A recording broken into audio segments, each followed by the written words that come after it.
ស្រួលរត់ទៅជួយគ្នាលឿនហ្នឹងអត់ហើយចាំមើលវាតទៅមុខទៀតវាយ៉ាងម៉េច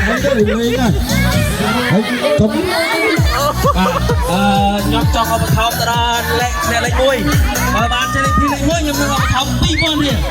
បាទសម្រាប់អ្នកលេខ2ខ្ញុំនឹងឧបត្ថម្ភទៅដល់ 1000 នេះแหละអូយខកខ្លួននេះរៀប2អ្នកនេះគឺនារីនេះណាស់ហើយតឡំខ្លួនចូលមកជាមួយបរិបទដែរបើសិនជាគាត់ធ្វើមែនណានារីក្លាហានអត់អីទេគាត់ធ្វើមែនខ្ញុំសូមព្រះអង្គឲ្យជូន10000នារីក្លាហានអត់អីទេបើសិនជាឈ្នះមែនបងប្អូនបើសិនជានារីឈ្នះមែនបងប្អូនផងឲ្យ1000ដែរបើសិនជានារីឈ្នះមែនលើកដៃមួយដាក់គ្នាណាលើកដៃមួយសុំម្នាក់500ក៏បានឲ្យតែនារីឈ្នះហើយបើប្រាប់ឲ្យពីណាមានមកឧស្សាហ៍ត្រូវថតទៅតិចៗក៏500ឥឡូវជាមកខាងបងប្អូនឥឡូវទីក៏រកហើយណា2កន្លះ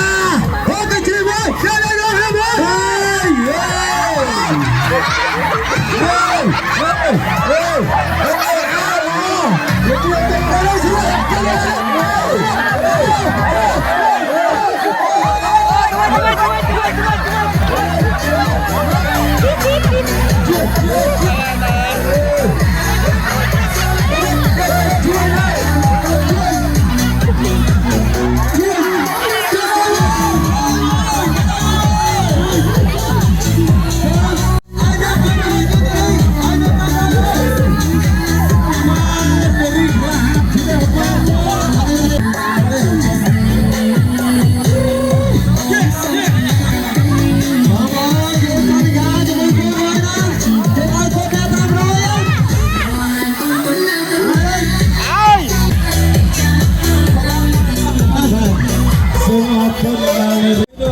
ពុទ្ធធម្មទេដែរអូ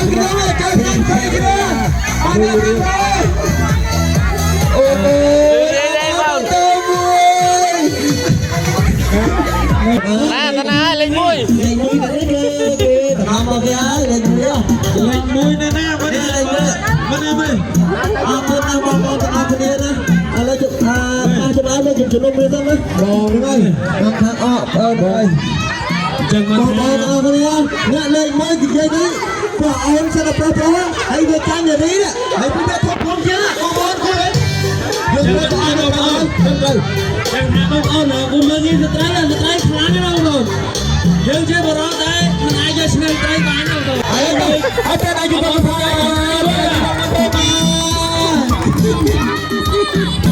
អើយពី3ជាឈ្នះលេខ1